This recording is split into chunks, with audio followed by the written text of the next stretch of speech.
नाही, या सगळ्यांवरती काल प्रत्येकाच्या मनात शंका आहे. काल आल्या सुरुवातीला, ना असं नाही. अजितदादांनी काय प्रथमच विमान प्रवास केला नाही. अजितदादा प्रथमच चार्टर्ड विमानात बसलेले नाहीत. त्यांना या विमानाची सवय होती आणि परिचय होता.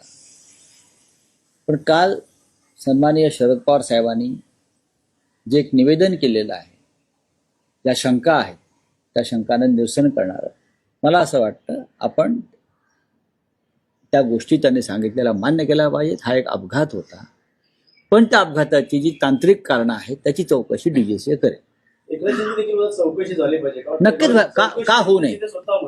हो, पण चौकशी व्हायला पाहिजे. म्हणजे आम्ही काय म्हणतो, ज्या तांत्रिक कारणामुळे विमानाला अपघात झाला, काय त्रुटी होत्या, भविष्यामध्ये अनेक महत्वाची लोक अशा विमानातून प्रवास करतात, त्यांच्यासाठी हा धडा आहे बरं का, इशारा आहे, धोक्याची घंटा आहे. आम्ही सगळेच प्रवास करतो अशा प्रकारचे विमानात. तर तपास जो आहे डीजीसीए करतोय तो योग्य आहे.